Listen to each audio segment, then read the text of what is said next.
Well, welcome everybody. Glad to see a good group here on this nice Saturday afternoon.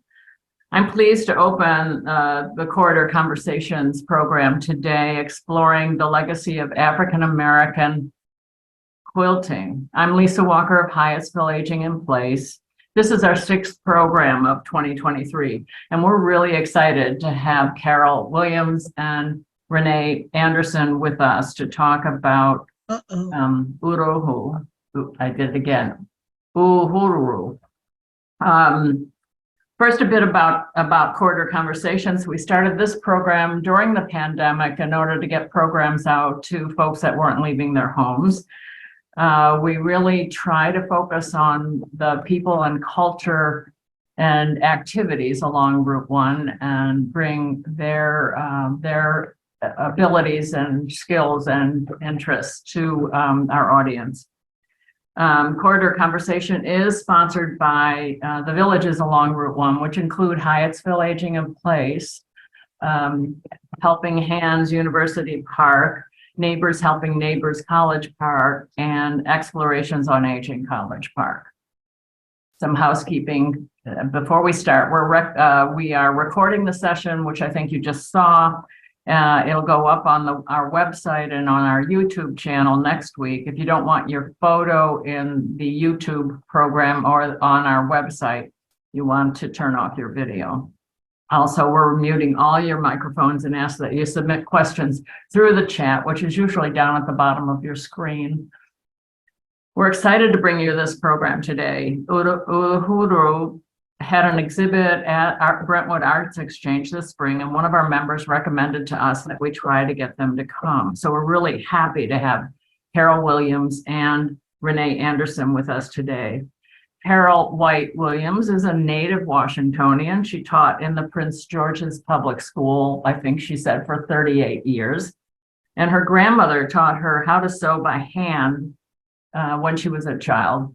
Her sisters and her grandmother made quilts, but she did not until, I guess, she made her first quilt in 1988. She continued sewing, however, throughout her schooling and high school, and made dolls and stuffed animals. In 1994, she and 8 other quilters founded Uhuru Quilters Guild.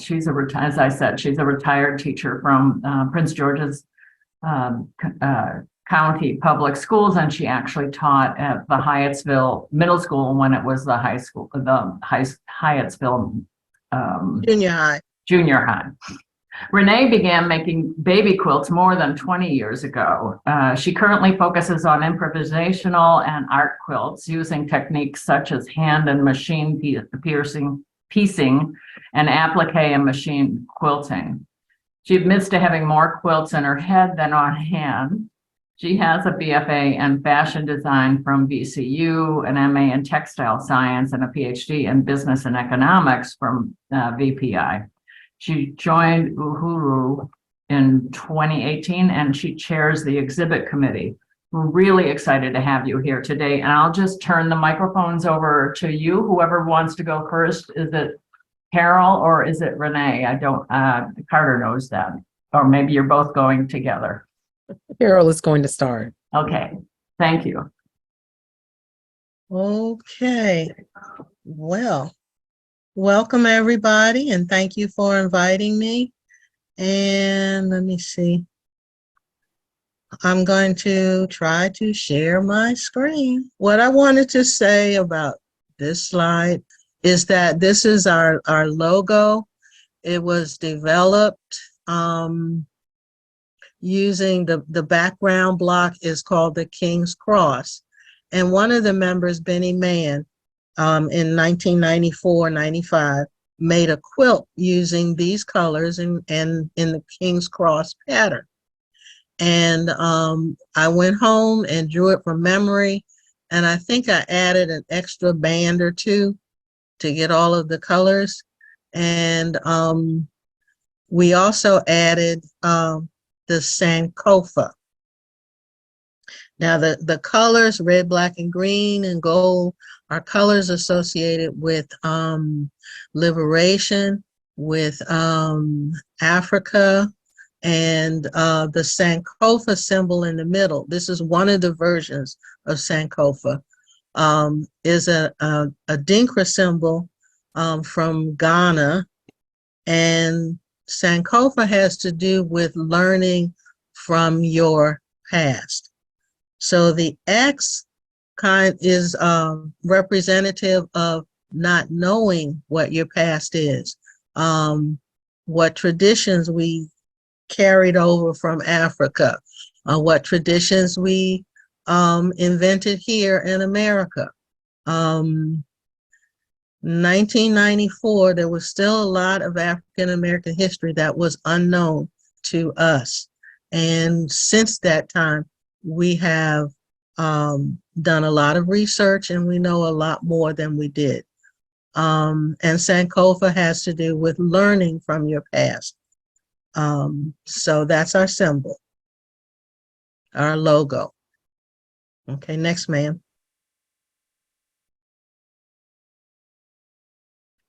Okay, here you have most of the members in 2019. We were about 100 then. And in the front row, you have some of the members who've been with the group since the 90s. And in the background, it's sort of by height with some of the newer members. And most of these people are still with us. Okay.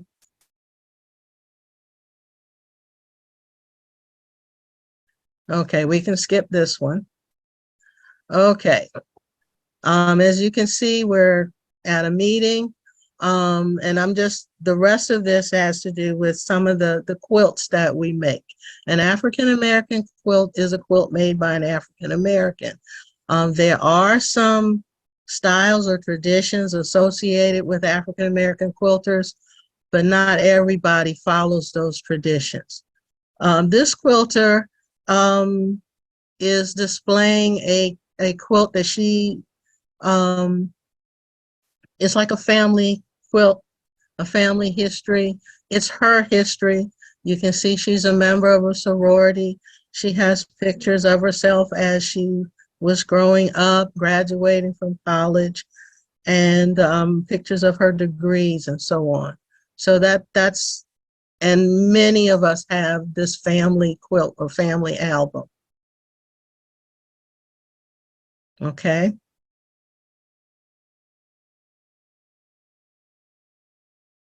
Okay. On the left, you have what might be called a social justice quilt, in that it emphasizes the civil rights movement and some of the leaders of that movement. Malcolm X, Rosa Parks are pictured. Those are the pictures I can see clearly. And then you have a picture of one of the lunch counter sit-ins. I'm not sure which one it is, but it's from the civil rights era. Okay, the one on the right, one year we did a block exchange, and the topic for this exchange was the spirituals. And so we were put into groups, and you made the same block for each member of the group. And then at the end of 2 months or 3 months, we got together and we exchanged blocks. And this quilt on the left has not everybody's quilt, but she did not everybody's block in the guild, but Deborah Sanger, who made this quilt, put it together, did some extra trading. The block that I did is down at the bottom. It's a picture of a horse-drawn wagon. You have mountains in the distance and the North Star, and it's on a road. And this is my version of Swing Low, Sweet Chariot. If you read some of the narratives, You will find that often runaways were picked up by wagon. The wagon had a false bottom and it was covered with straw or um, goods that needed to be carried from one place to another. And that's how they were transferred from, one conductor to the next conductor. The river in the background might represent the Ohio River, which if you were able to get there and cross it, you were in Ohio, you would be in a free state. And the North Star was a natural guidance towards the north. If you could follow the North Star, you were on the right path. Okay, next slide.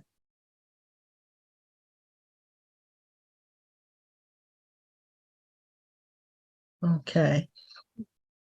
I'm not sure who did these quilts, especially the one on the left, but here you see the use of African fabrics and African symbols and themes.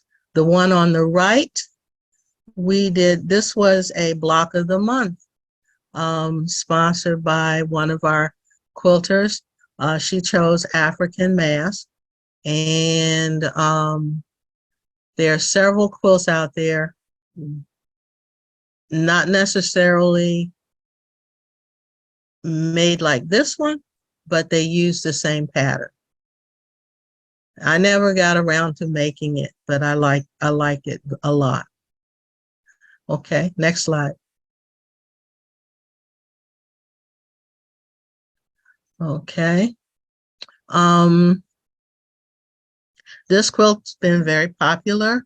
What the quilter did was Suneco ink portraits of prominent African Americans and used African fabrics for the sashings. And she's still with us, a member of the guild. Oh, hey, the driver. Is there a question? Okay, let's go. If you know the name of the quilter, do you want to give the name? I can. Well, that was, I'm sorry, but sometimes my memory escapes me. That was Cynthia Wilson. This is Elsie on the left and Charlie on the right. And Elsie was the one who sponsored, supervised the block of the month with African masks. And I'm not sure which one of I think this is Charlie's quilt, because Charlie is often fascinated with Asian culture.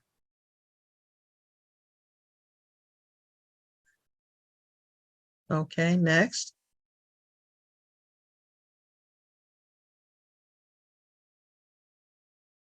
Okay, Catherine Wilson. It's more of a modern quilt. There's a bit of illusion. Sometimes it looks three-dimensional and sometimes it doesn't. Next.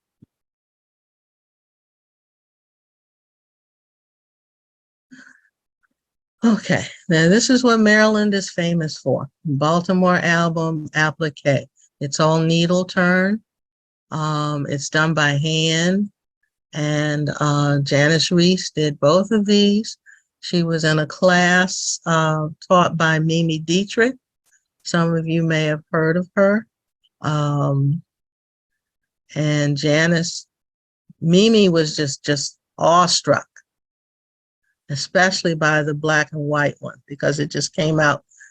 No one has ever really done a two-color black Baltimore album, and it's just striking. So we do some of everything.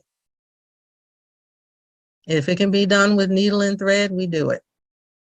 Next.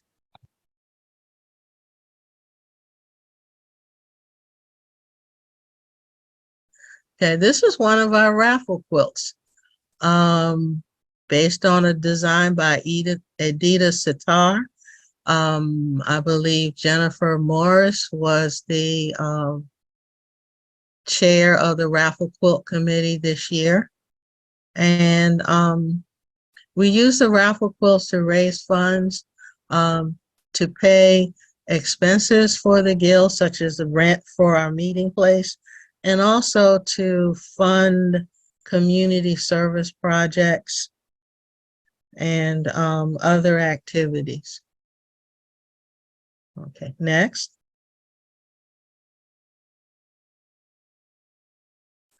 Okay, another star. This is called, on the left, it's a broken star. This was another raffle quilt. Jennifer Morris was also the chair of this committee for this particular year. On the right, you have It Takes a Village. It's a bulk combination of machine and needle turn applique. English paper piecing for the hexagons, the hexagon border. And then in the corner, you have butterflies. And this was done by a group of people. I was the committee chair that year. No one was willing to step up. So when nobody, you know that part in the contract that goes other duties as assigned? That's where I wind up a lot. And so do several other people.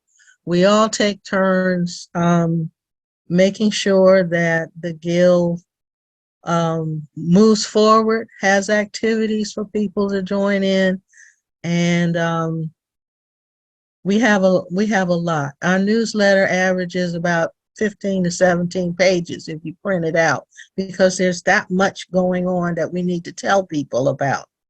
Okay, next. Okay, this is one of our, on the left, you have one of our earlier raffle quilts. It was small. We tend to do big ones for raffle quilts, but this one was smaller. This one was more of an a lap size or a nap quilt or sofa throw, and it is New York Beauty design, and I can't remember who was the chair that year. But we tend to use a lot of color. We like color. I remember when I started quilting, a lot of the main colors for home decor were Williamsburg blue and dusty rose. And we kind of broke out of that mold early. Our first raffle quilt is on the right, and it is a log cabin in an X design, for the unknown again. And we chose red and green because we thought it would make a nice Christmassy quilt. And the centers were black instead of the traditional red or gold, because we had read, well, I had read in a reputable magazine called Quilters Newsletter, which is now out of print, that on the Underground Railroad, log cabin quilts with a black center indicated a safe house. That's not true. You know, I later did some more research and found out that from primary sources from the time, conductors on the railroad like Harriet Tubman, Robert Smalls, abolitionists, Frederick Douglass, slave narratives that were collected during the Depression by the WPA, firsthand accounts, there no such thing. But the quilt is still, I don't know who won it. What I did with the leftover fabric was make a small version, 36 by 36. And I have that in my collection. Okay, next.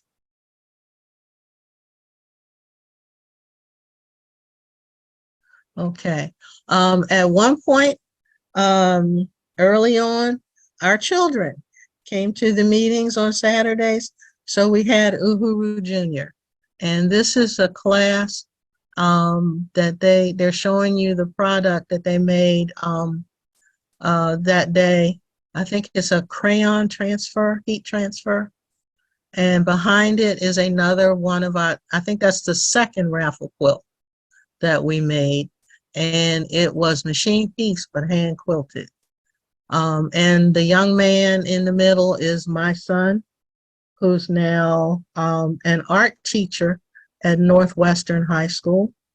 After working as a graphic designer for Maryland State Government, he went into the family business and he's now happily teaching away.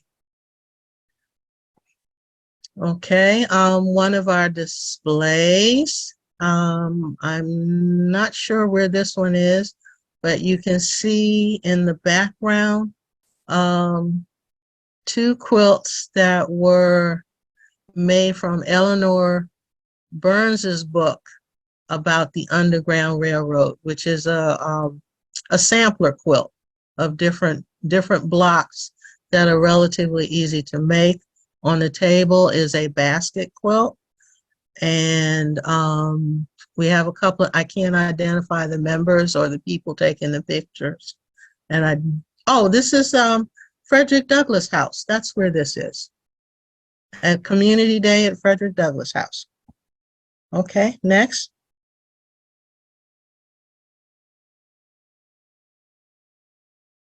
Okay, and sometimes you just make the pretty quilt. 1, 2, 3, 4, 5, 6, 7. Oh, that's 7 swans of swimming. One year we did something called the 12 Days of Christmas, and people chose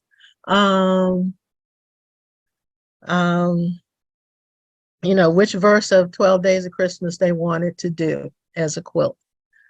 Okay. And next, on the right, I'm not sure who that is, but that is another, I believe that's mostly applique. Some piecing, but mostly applique. Okay, next.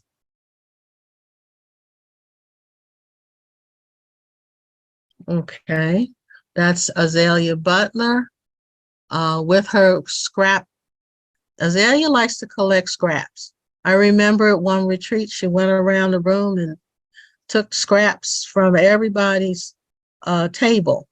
And she likes to make her quilts using scraps. Many of her quilts are scrappy, like this one.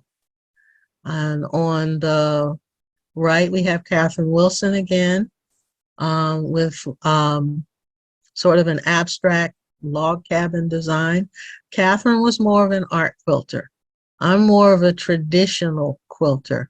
And I do create things like the block in Deb Sanger's quilt, and I've created other blocks, but most of the time I quilted because I needed to calm down. And needlework calms you down, especially after you spent 7, 8 hours with ninth graders. If you remember what you were like when you were 13, 14, 15, then you know what I'm talking about. Okay, next slide. Okay. I think this was for her daughter. On the right-hand side, we have Dawn Felix demonstrating a quilt that she made using charm squares when she was the chair of the Charm Square Committee. Okay, next slide. And here's one of our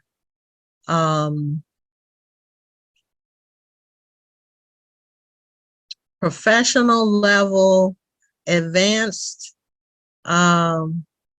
quilters, Jennifer Morris, and this is her feathered star, which I believe won some ribbons and prizes. And it was, I think this, yes, it was exhibited at the Houston Quilt Festival one year. And if you follow quilting, Houston is the grandmama, the great grandmama of all shows. If you make it to Houston, you made the big time. Next. Before we proceed, Liz asked the question, what is a charm square, Carol? Okay. Well, you heard me talk about block exchanges. Well, quilters also exchange fabric, and we call them charm squares, and they can be anywhere from 5 inches to 6 inches or more, depending on what the group decides. And you sign up, and however many sign up, say 15 people sign up, you get a yard of fabric and you cut 15 squares, and everybody gets one of your squares, and you get squares from them. And then so when you're finished the exchange, you have 15 different squares that, of colors that sometimes you may not have in your stash because you're not attracted to orange. Orange isn't one of your colors, but somebody gave you an orange square. Now you've got to use it in something. And people make quilts, scrappy quilts. They make places. They make table runners. They make pillowcases. They make jackets, all kinds of things with charm squares. But it's a different way to exchange and get out of your comfort zone. Okay. Next slide, please. Okay, this is donation quilt, and it's what we call a 9-patch. It's very simple. Okay, and that is Velma Jordan. It's her quilt. Okay, next slide.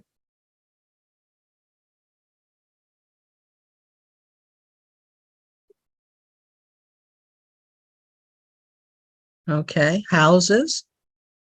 And It Takes a Village is the name of this quilt. And I believe it's Gloria's quilt. And on the right, you have Nadine Mills.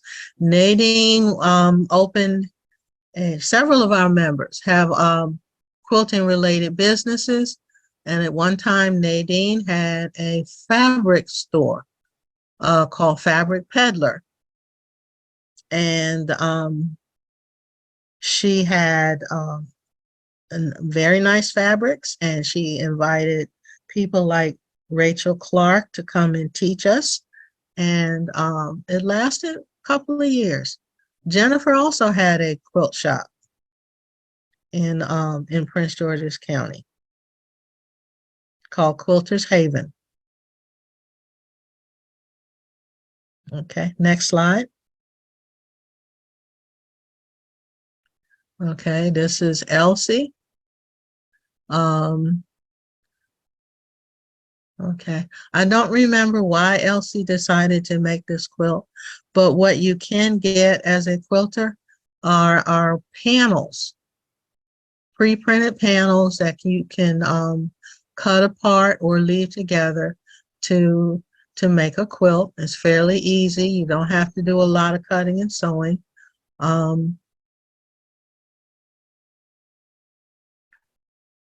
Okay, next.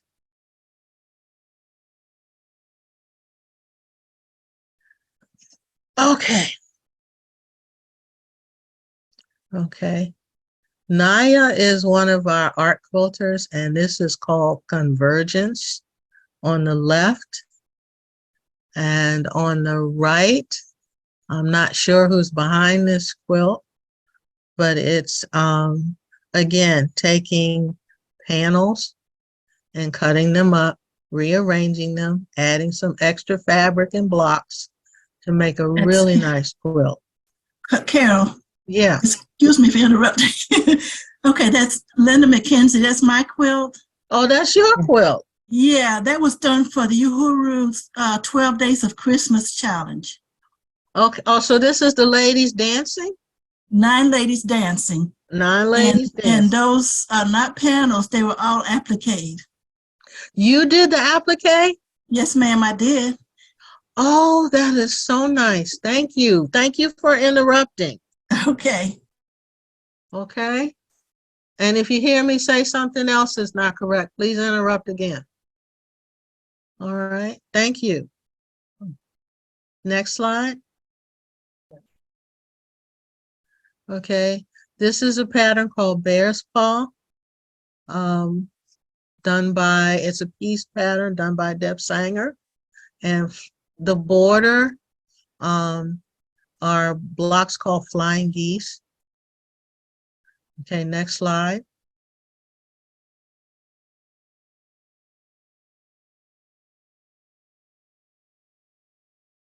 Okay, this is Janice Reese with a combination applique and pieced quilt. Janice is the one who did the Black and White Baltimore album that you saw earlier. And this is Jackie Tyson Hope with her quilt. Okay, next slide.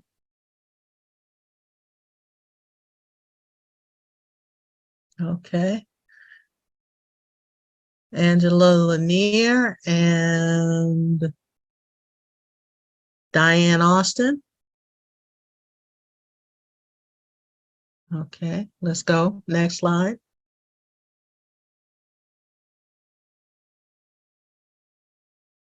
Okay, Bernadette King. And I remember the face, but not the name. I'm sorry. That Cheryl?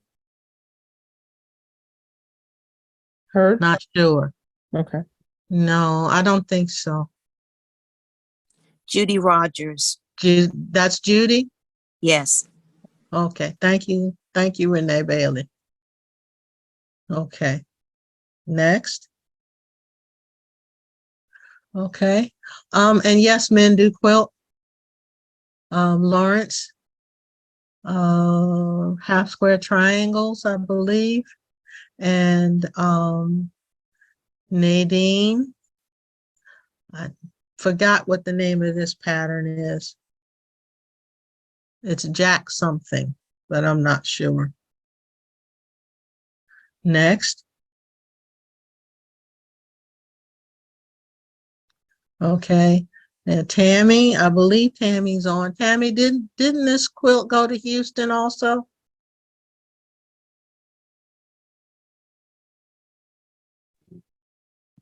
Tammy was on. Yes, it did. Sorry. Yeah. Where is that quilt now?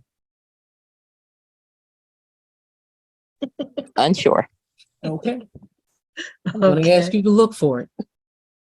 All right. One of the things on the right-hand side. Oh, okay. It would be on the right-hand side is a quilt with several names. The center can be called Lone Star. It can be called Morning Star. It can be called Star Bethlehem. Depends on who makes it and where they're from. But this is one of our quilts of valor, I believe, that we gave away. Okay, next.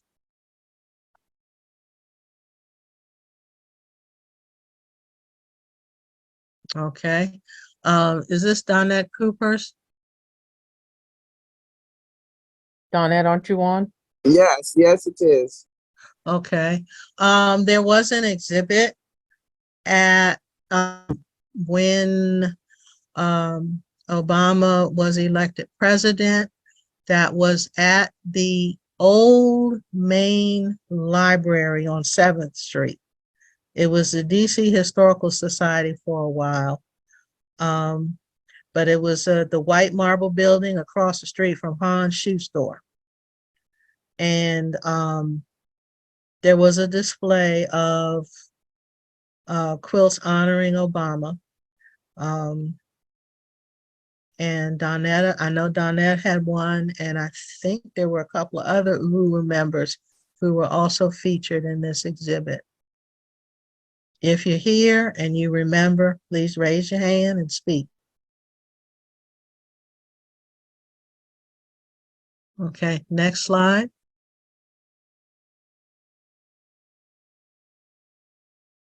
Okay. Part of our community service that we've done for several years is to make quilts honoring veterans who served in World War II, Korean War, Vietnam, and so on. So this was a presentation at Patsy Huff's church. And if someone remembers the name, I know it's an AME church and I know it's in Southeast DC, but I cannot for the life of me find my notes. I think we made 23 or 25 quilts and gave them away that day. And these are just some of the quilts. Next slide.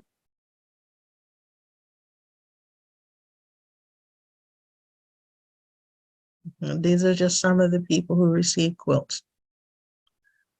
Next slide.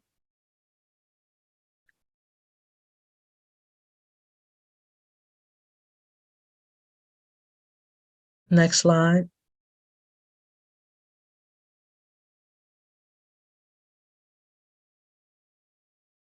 Okay, next slide.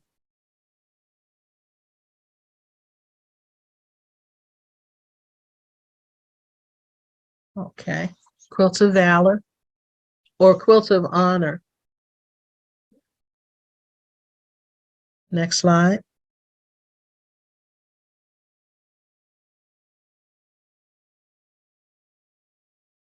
Okay, same. How many did we give away this year?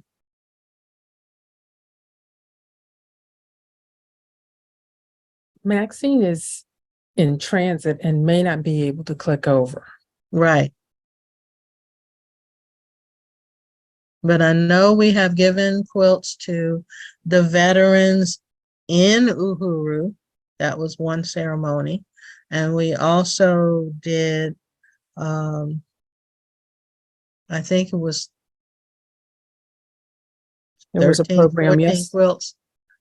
Yes, there was a program last year also. Yes.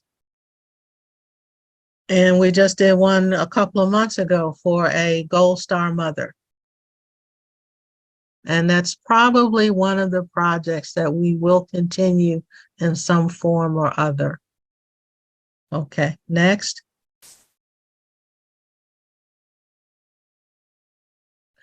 Okay. Next. Okay. Now, Renee, you might want to speak on this. This is for many years, over 20 years, we have been exhibiting at the original Sewing and Quilting Expo. We started when it was out near Dulles at the expo centers out there, and we've continued even when they moved to Fredericksburg, Virginia. And I'm not sure what the theme of this challenge was on the right. So Renee Bailey, you might want, if you want to speak a few words, if you remember that one. Okay, this one was made by Shirley Hodge, and we were just taking, this one is the Aretha Franklin challenge that Shirley did on her song Think. Okay. Mhm. All right. Next slide. And this was our raffle quilt for that year.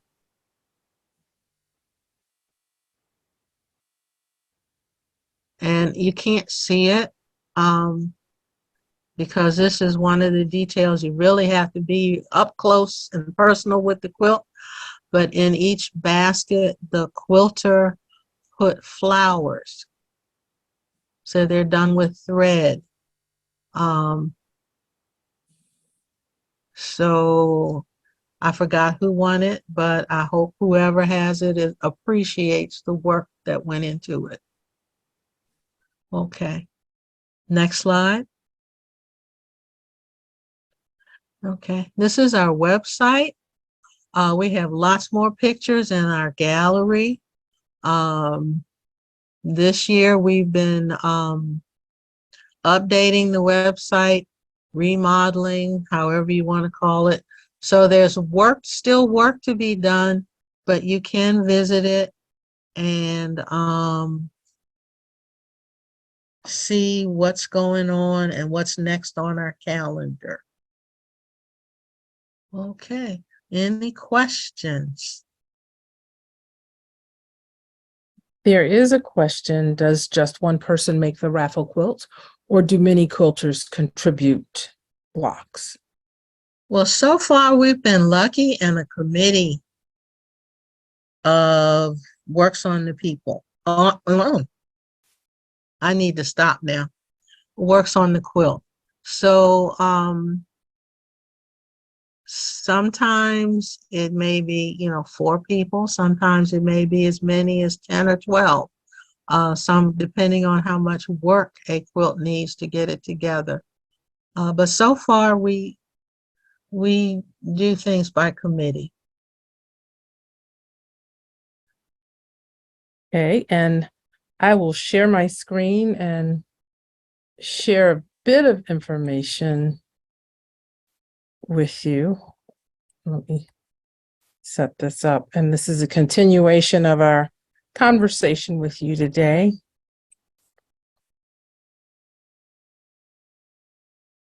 And so this is the 2023 raffle quilt. It's called Spruced Goose.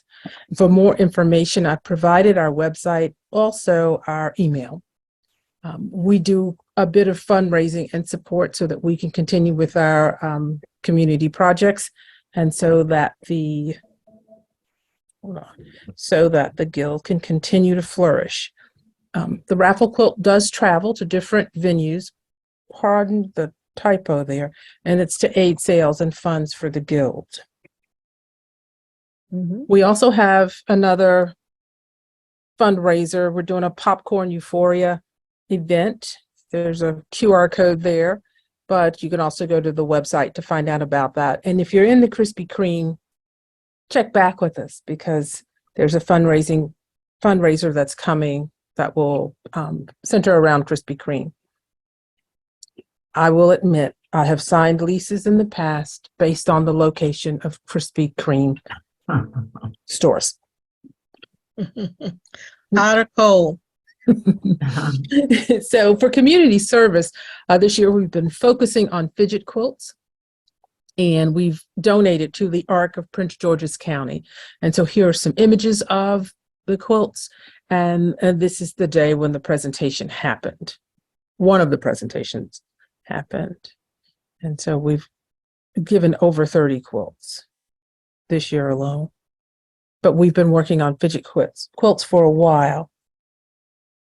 I see there's how long is the raffle open? December, whatever the third Saturday in December is, that's it. Okay. And a fidget quilt. Fidget quilts are created for different populations. We are giving them to the ARC of Prince George's County, and they will distribute them to those that need something to do with their hands if they are going through dementia or Alzheimer's. But fidget quilts may also be used for children if they are on the spectrum.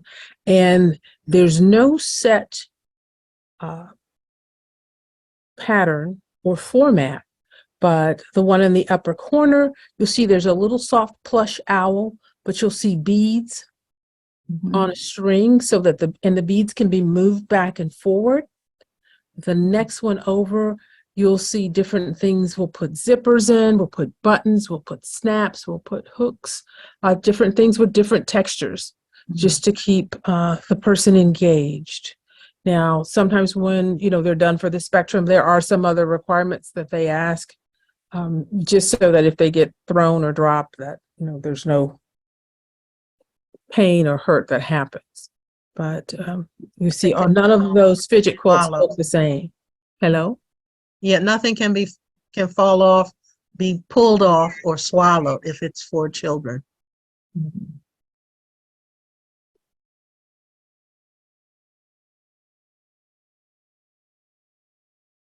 There we go. For community interaction, on July 3rd, myself, Angela Lanier, and Tammy Morrow, along with Sylvia Shelton, we were all invited to participate in a panel called Sacred Threads, Quilting Traditions, and it was a panel discussion. And we shared images of quilts. We shared quilts. We actually took quilts down to the mall and hung them up. And then we talked about the quilts that we brought. One of my quilts, I have a photo of it, and I'll share that with you a little later. This was our first invitation to participate at Folk Life, and hopefully they will invite us to come again. And this group is a fun group. You have to roll with us.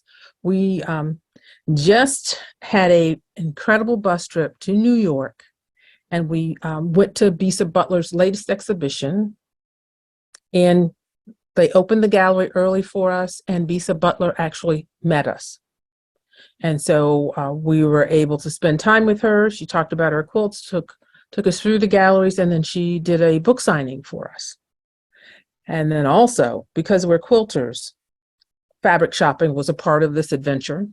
And so we traveled to Cultured Expressions, and Lisa Shepard Stewart opened her shop and welcomed everyone in and provided demos. And it was a really, really great time that was held.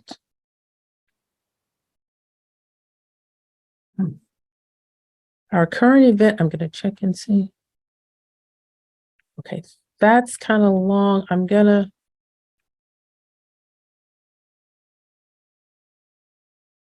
Okay. Let me finish. And I'll get back to your chat posting. So current event, we have a Juneteenth mini quilt exhibition that is open until the end of the month, and it's at Montpelier Mansion.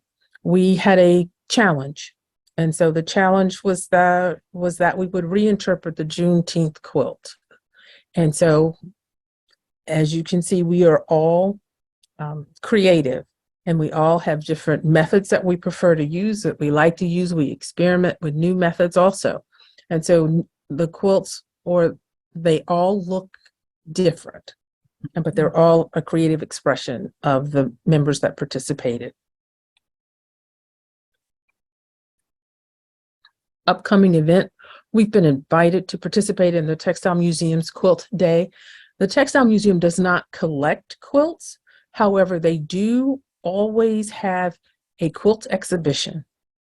And when they have the opening of the quilt exhibition, the weekend before, they will have the quilt day, and they invite quilters and different organizations that quilt or have to do with quilting to come and to demo and to talk about what they do. So we will be there. Stop by and see us. We'll be there from 10 to 4 on September 9th. We're also going to go, again, as Carol mentioned, to the Original Sewing and Quilt Expo in Fredericksburg, Virginia. That's September 28th through the 30th. Come by and see us. It's really great. They have all kinds of displays. There's lots of shopping. Ask me how I know. There's fashion shows and presentations, and they have excellent drawings and giveaways also. And they have make it and take it, so you can finish something right there. And they offer a series of classes during that time also. Mm-hmm. Education. We believe each one teach one. We do education for our guild members and also for the public. This image is from the pattern that was created for the hand quilting workshop that was held during the month of March.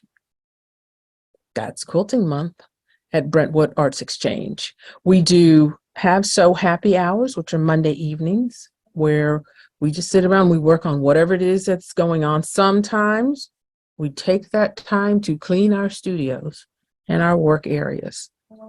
Also, we do guild training moments after our guild meetings. And so we'll bring in people. And I'm not saying that the pandemic was a good thing, but it did stretch us in terms of technology because we are hybrid. And so we have meetings that are in person, and then we have a number of guild members who are out of the area that can participate. We have guild members in Florida, in Delaware, Georgia, in Texas, in California. And so we can all be together and participate in those training moments. Mhm. And so now I'm going to share a couple of quilts that I've made and talk about them. This one is called Flowers for Comfort for Mom. It's machine pieced and appliqued, and it is long arm quilted by Bernadette King. This is an applique of stylized yellow roses. Yellow roses were my mother's favorite flower. And on the petals, you can't see, but with a detail shot, on the petals are scriptures for comfort and healing and strength. I made this for my mom. It's the first quilt I ever made and the only quilt I ever made for my mom after she was diagnosed with lung cancer. Mm. Serengeti Star started in 2020, but I finished it in 2021. It's machine pieced and it's long arm quilted. September 2020, Jennifer Morris conducted an online class, African log cabin. We used African wax prints, and then we created the blocks. She gave us a really excellent, quick way to cut our pieces, and then how we could quickly sew them together, assemble our blocks, and then we could arrange them in any way we wanted. And we're here in this area, and Jennifer was in Georgia when she conducted this class. And it was like, you know what, this works. We can continue to meet and use Zoom as a way for us to stay together and encourage each other while we're going through this difficult time. This is my Juneteenth flag, which is on display at the Montpelier Mansion. And so, excuse me, happy to entertain any questions that you may have. And here I have placed the information about our guild meetings. They're the third Saturday of the month from 10:30 to 12:30.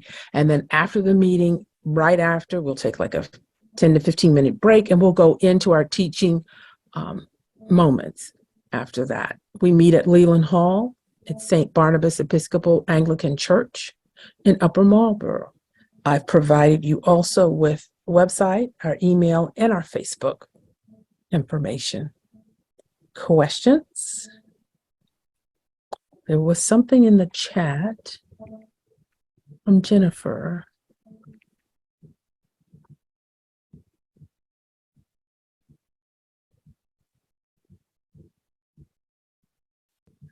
Yes, and it is possible that Roland Freeman has not heard of African American quilts that were charm quilts, but African Americans quilt in all different types of methods, using all different types of fabrics, patterns.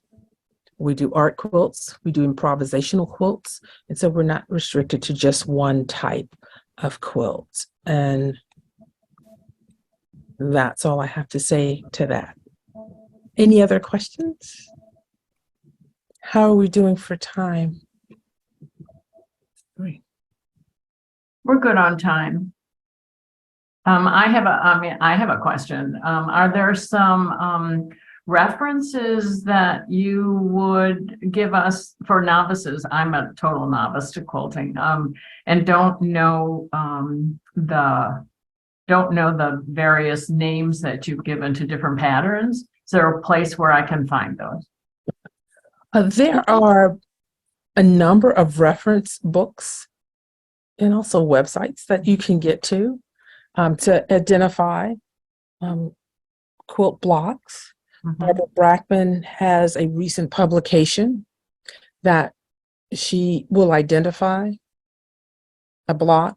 She will also give the resource where she has done research to identify where and when that block first showed up that she could find.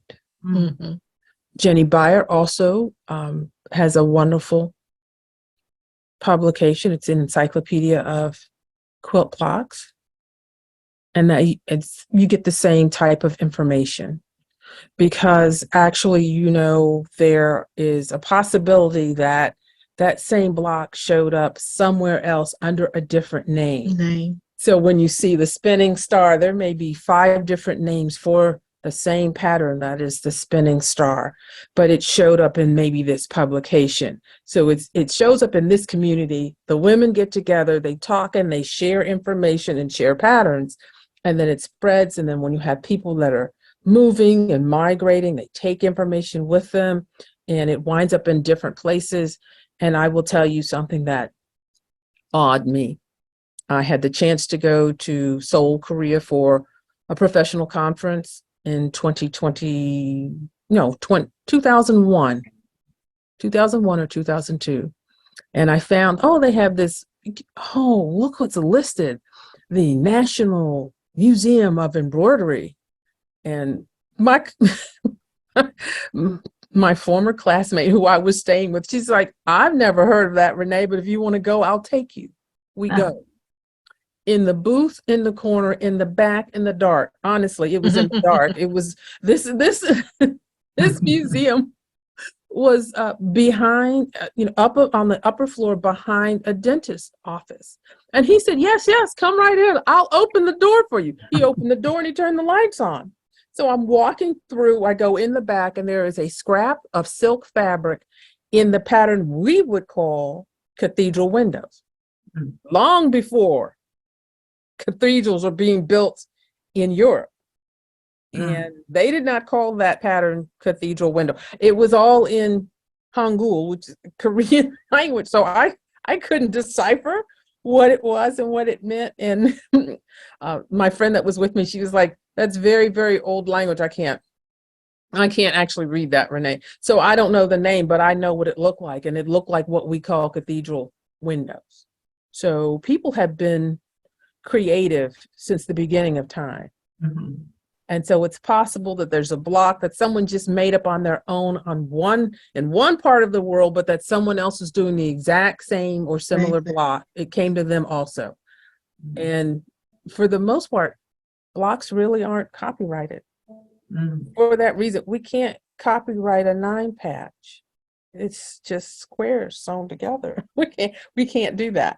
So in terms of copyright, we would go to the pattern instructions and the unique way you have written down and explained for the blocks to be sewn together.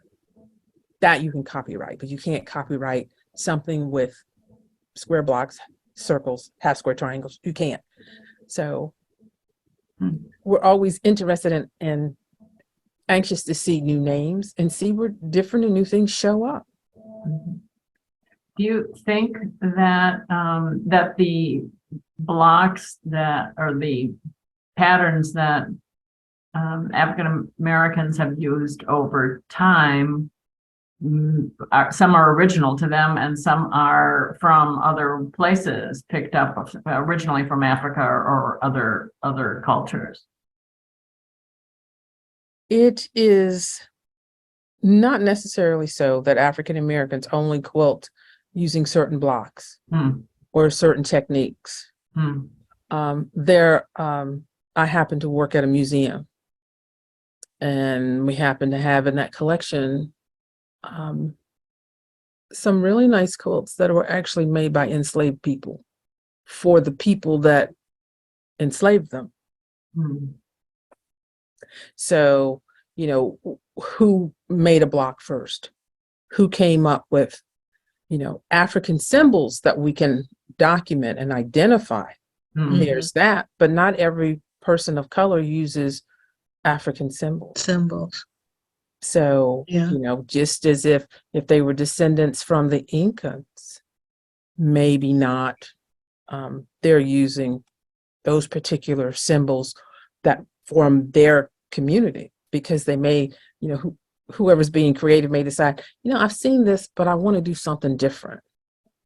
And so, as Carol said when we began the discussion, African American quilts are quilts made by African Americans. Mhm. That's the That's it. one definitive, honest, completely truthful thing you can say. Mhm.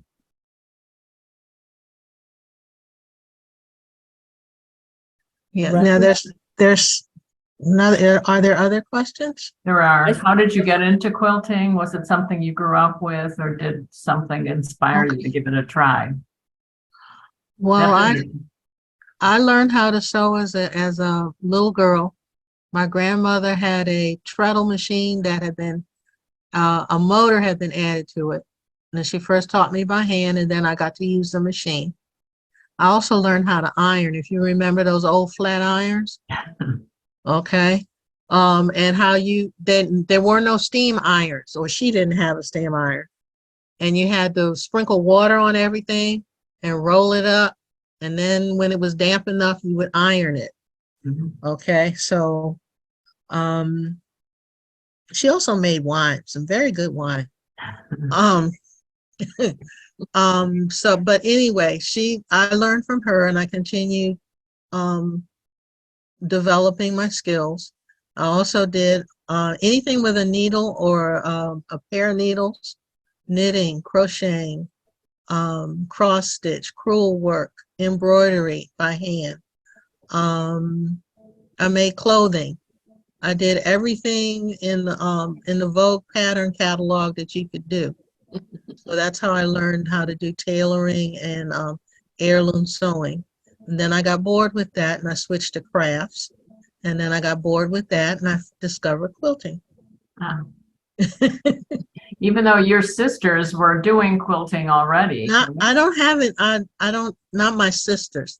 My grandmother and her Her sister, sisters. Okay, sorry. they made quilts using scrap material, Mhm. feed stacks and scrap material. And those were utilitarian quilts. Like they were the heavy ones that once you got under it, you didn't move. You couldn't move. Right. Weighted blankets. Right. Yeah. No, weighted by the Weighted- army blankets. that Weighted were in the blankets, middle. Yeah, you couldn't move. And they were also made good what she called pallets when company came, and the kids had to sleep on the floor. So those quilts were that was your mattress. Mhm. I learned to quilt, I learned to sew from my grandmother. My grandmother did not quilt. Later in life, she made a couple of quilts, but she was not a quilter. My great grandmother was a quilter, but of that generation, she did not quilt or sew in front of us. When we came to visit, it was company coming to the house. And so we never saw her make the rag rugs that she made, or all of the quilts that were scattered around the house and even out on the porch. We did not see her make those, but we know that she made them, and I'm fortunate to have some of them. I learned to sew probably about 5 years old at my grandmother's feet, because my sister and I played under her sewing machine table while she sewed. And when we were about 7 or 8, she would allow us to actually sew on the sewing machine. My sister still has that machine. I'm trying to get her to give it to me because she doesn't sew. But it's okay. It's okay.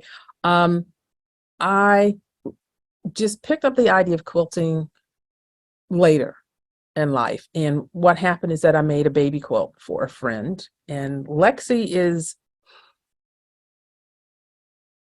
that was the first quilt I made. Lexi is about 35 years old now.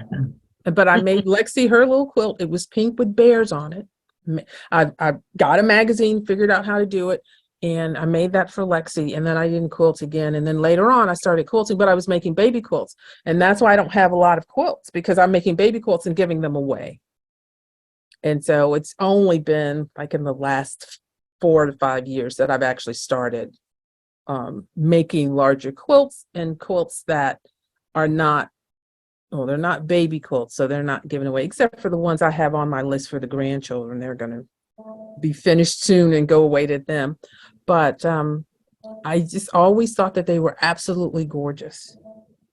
And my great grandmother passed at 10, and I wasn't at a place where I could ask her because she became really, really ill by the time I was like 7. So I couldn't ask her, Granny, can you teach me how to quilt? Mm.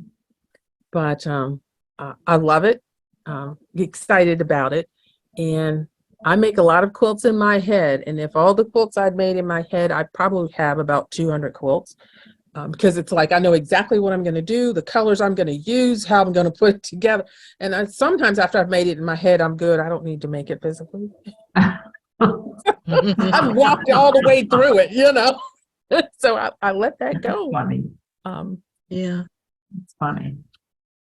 There's a website called Pinterest, Right. and that's where I store all the quilts that I'm going to make. Ah. Okay. And I think I'm up to about 1,000, 1,500 pins or something like that. Oh, good luck.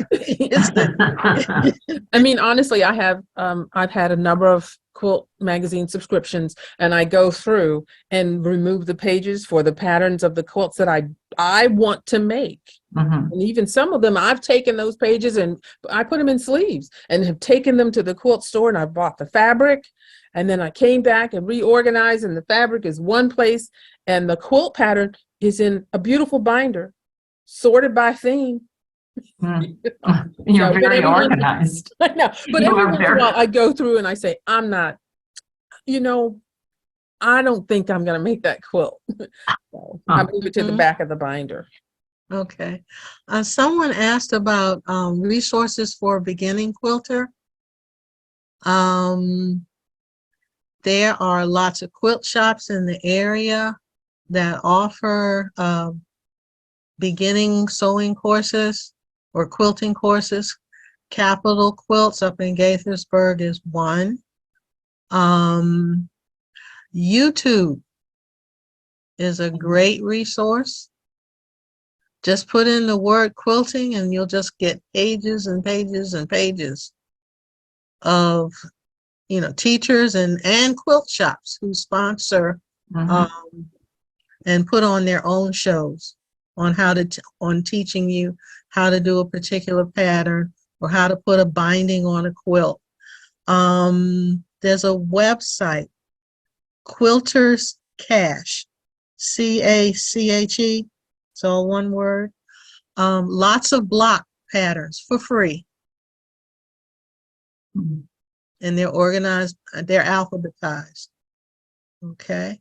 If you want a book to have at your home, I recommend Fons and Porter. Bonds.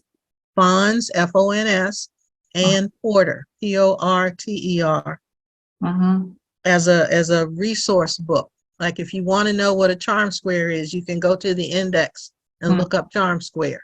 Or if you want to know how to make a t-shirt quilt, they've got a chapter on that. Or if you want to know how to hand quilt something, they have a chapter on that. It's a great reference. Mhm. And since it's been out for a while, you can find it at the used bookstores online for $3, $4, $5, Or maybe at the library. or maybe at the library. And if you choose to be an early person on Saturday morning, Fons and Porter comes on at 6 a.m. Wow. Second show comes on at 7 a.m. And yes, I catch them both. I set my alarm. Okay. Yes, that's right. Craftsy does have classes. Mhm. Yeah, they're not as they're okay.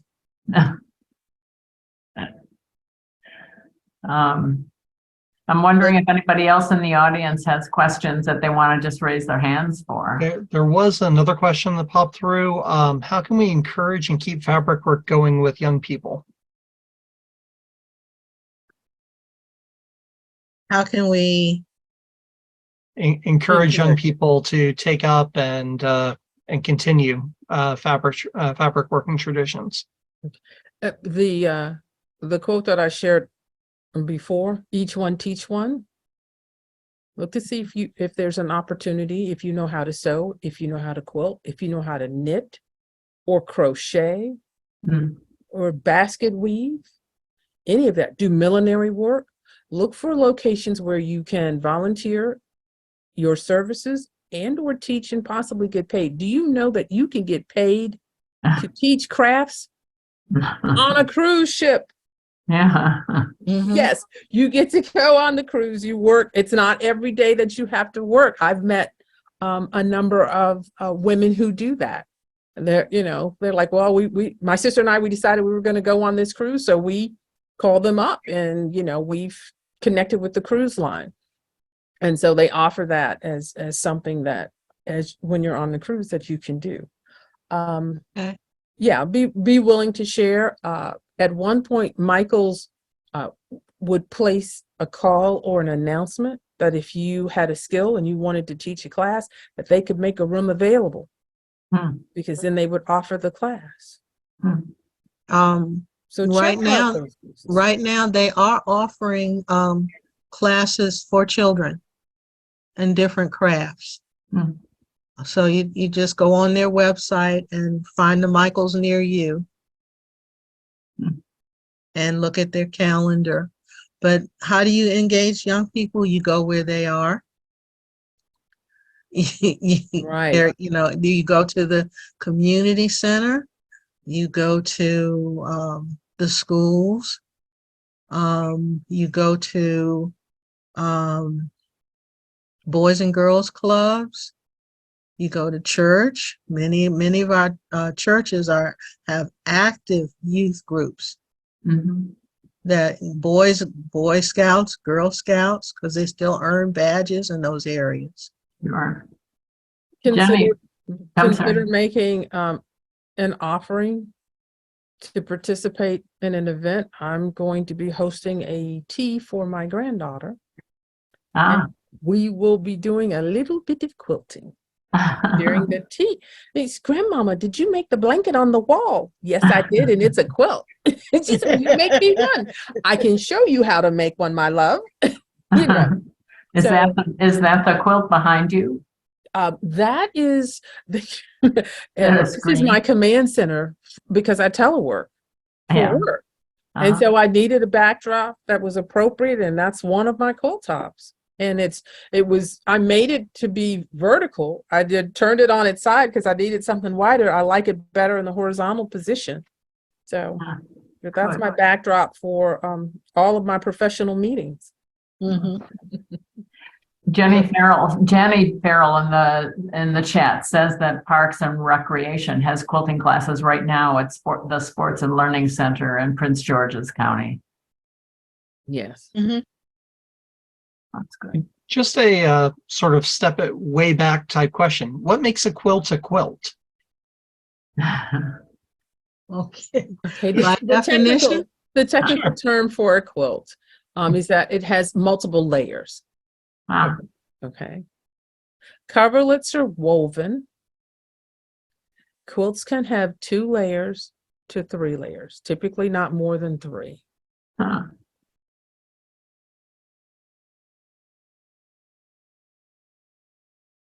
Traditionally made to cover beds.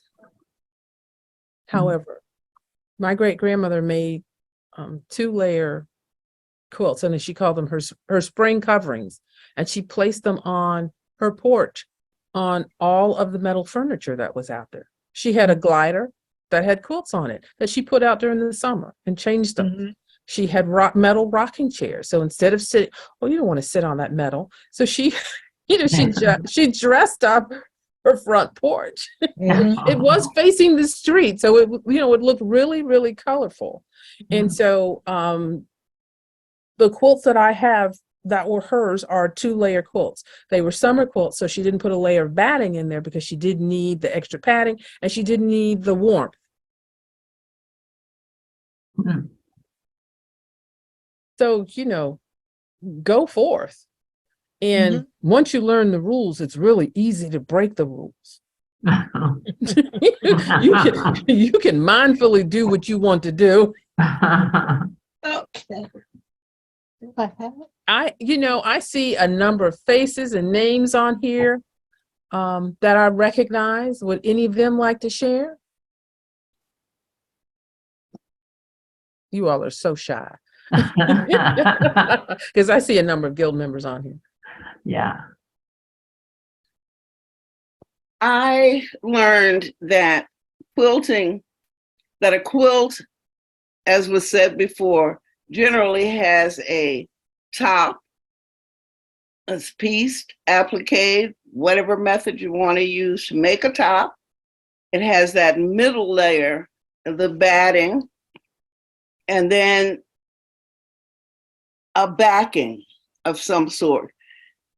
And quilting is the thread work that binds these layers together. Right. That's what, quilting really is, whether it's knotted or whatever, is what binds all of these layers together. My grandmother, the quilts that I have from her, a number of them are knotted. And when I say my grandma, I meant my great grandmother. I've knotted a few quilts and the knots have all come undone. And so I routinely have to go back and re-knot them. Hers are still knotted. Mm-hmm. But I didn't get that. I didn't get that trick from her. It's like, how did she get her knots? How did she tie hers in such a way that they stayed? Hi, Betty. I see you. Betty. Hey, Renee. Hi. Someone had mentioned, or at least they seemed a little apprehensive about being a beginner quilter. They're still a novice. Well, if I can put them at ease, I did not begin my journey of quilting until after I turned 70. Oh, that's nice to know. And I began with classes given by Prince George's Community College SAGE program for seniors.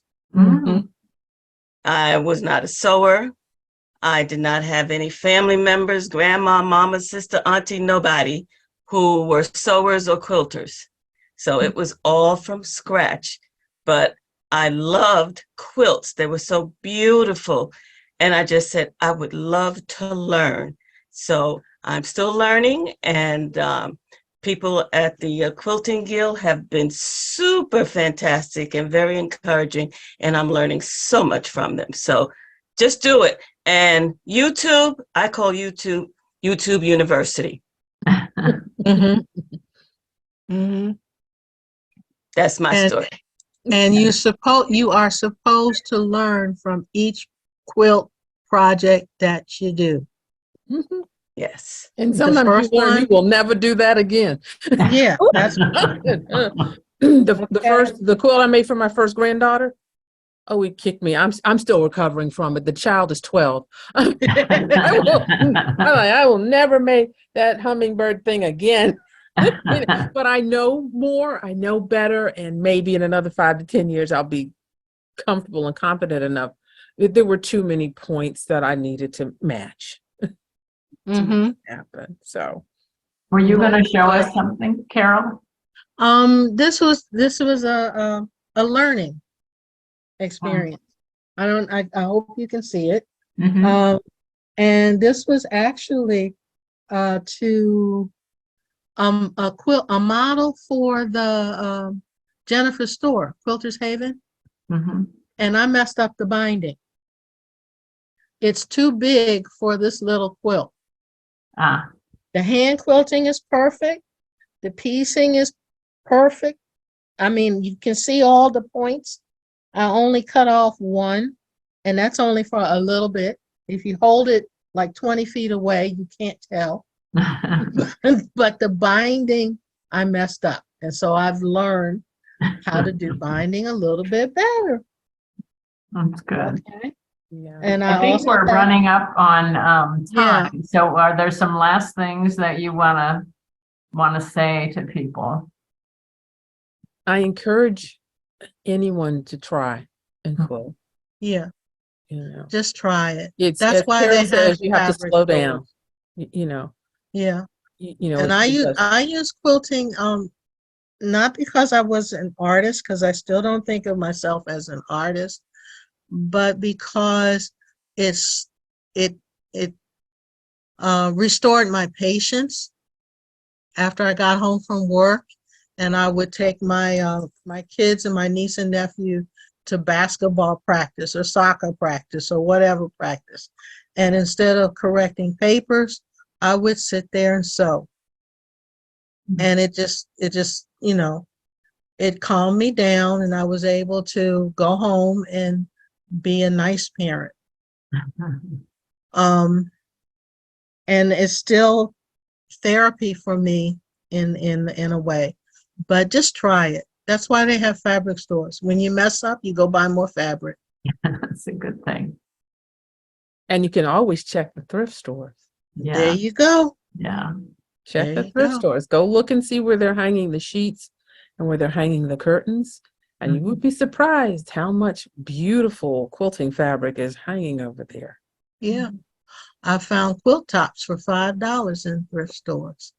I Ooh. found quilt fabric in quilt stores where people just didn't know what they had, didn't want it anymore, and just sent it to the thrift store.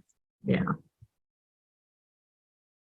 Thank you for the opportunity. Yeah. to Well, come and thank you share. so much. I mean, this was just wonderful. I really enjoyed it, and we really appreciate all of the things that you told us about what's coming up in the future. So Mhm. thank you, because I think you've given us some ideas about what we can do with our time in September and when those meetings come up. Also Yeah. about your monthly meeting. So that's great. Yeah, please come visit. Yeah. And at Expo, we have the word challenge, Renee. Yeah. Baby. That's what's going to be hanging in Fredericksburg. I cannot wait to see them. And I will also say that the raffles appear to be still open, so people could still enter the raffles for those quilts. Yeah. Well, Mhm. great. Thank you very much. You're Um, Thank you. Well, thank you. I'm just going to say a few words about our next programs. We are going on vacation for August, but we will come back in September, October, November. We don't have a full schedule yet, but we're looking at doing a session on aging in place in Prince George's County, at possibly doing an in-person meeting at the Clarice Center for one of their performances. Getting John Mayer, I think it's Mayer, who's a Nobel Prize winning astrologer, to talk about the Hubble telescope and what we're learning from that. Maybe some things on the Greenbelt Theater, desks for Malawi, and the Global Peace Foundation. So we'll be getting a schedule out, hopefully in the near future, and we do send them to everybody that participates in our program. So if you're interested in any of those topics, they will be coming to your mailboxes.